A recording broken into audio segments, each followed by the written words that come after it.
Assalamualaikum warahmatullahi wabarakatuh. Perkenalkan, nama saya Mutia Permatadewi dengan NIM 2130105029 dengan prodi Tadris Matematika dengan dosen pengampu Bapak Basman Abdullah SPDI MPD berasal dari UIN Mahmud Yunus Batu Sangkar.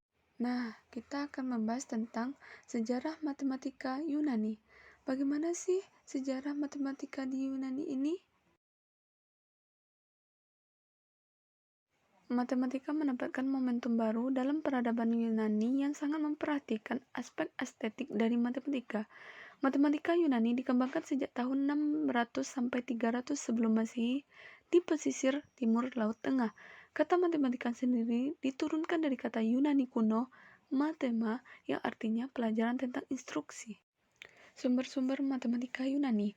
Naskah kuno Yunani Bizantium, buku naskah yang ditulis 500 sampai 1500 tahun setelah karya Yunani tenang. Arab diterjemah karya Yunani dan terjemahan Latin dari versi bahasa Arab. Contoh Heron membuat sejumlah perubahan Euclid's elemen, menambahkan kasus baru, memberikan bukti yang berbeda, dan conference. Perkembangan matematika Yunani terbagi atas dua, yaitu klasik, abad sekitar ke-6 sebelum Masehi, yang kedua Helenistik, abad sekitar ke-5 sebelum Masehi. Pada zaman klasik, perkembangan matematika di Yunani pada periode klasik berlangsung sekitar abad ke-6 sebelum Masehi di bawah pimpinan kota Athena. Pada periode ini, matematika berubah dari fungsi praktis menjadi struktur yang koheren, pengetahuan deduktif. Tokoh terpenting dalam pengembangan matematika ini yaitu Thales dan Pythagoras. Zaman klasik, matematika Yunani berpadu dengan matematika Mesir dan matematika Babilonia sehingga membangkitkan matematika pada periode Helenistik. Pusat pengkajian ilmu pengetahuan di Iskandaria mengkaji ilmu pengetahuan. Naskah matematika pra-Yunani menggunakan penalaran induktif, sedangkan naskah matematika Yunani disebut deduktif. Tokoh-tokoh matematikawan Yunani. Yang pertama, Thales, lahir di Miletus sekitar tahun 624 sebelum Masehi. Bidang yang dipelajari yaitu matematika, ilmu pengetahuan alam, dan astronomi. Teorema geometri yang dikemukakan Thales yaitu 1. Suatu lingkaran dibagi dua sama besar oleh diameternya. Yang kedua, sudut alat suatu segitiga sama kaki sama besar. 3. Pasangan sudut siku-siku dibuat oleh garis yang berpotongan adalah sama. 4. Dua segitiga adalah sama dan sebangun apabila dua sudut dan satu sisi sama. Yang kelima, suatu sudut yang dilukis dalam setengah lingkaran adalah siku-siku. Bidang filosofis. Salah satu ungkapan filosofis Thales yang terkenal adalah kenalilah dirimu sendiri.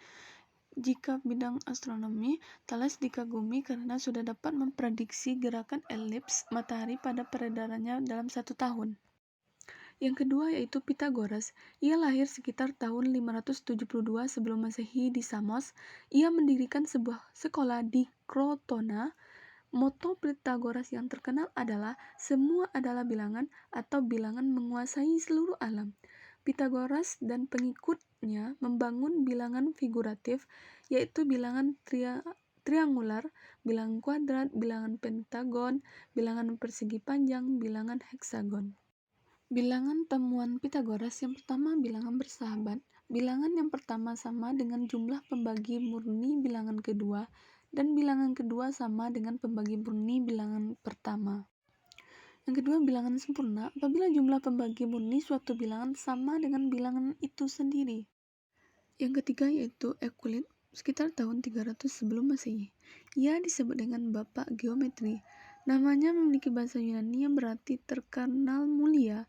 Ia membagi teorinya suatu buku elemen. Dia banyak mempelajari nilai mistik dari Thales. Teori kurva lingkaran benda langit.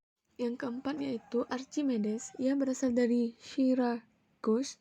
Ia menggunakan metode kelelahan untuk menghitung luas di bawah busur parabola dengan penjumlahan barisan tak hingga dan memberikan hampiran yang cukup akurat terhadap pi. Dia juga mengkaji spiral yang mengharumkan namanya, rumus-rumus volume benda putar, dan sistem rintisan untuk menyatakan bilangan yang sangat besar. Yang selanjutnya yaitu Aristoteles. Karyanya yang berjudul Indivisible Lines cukup menjadi pembicaraan orang ramai.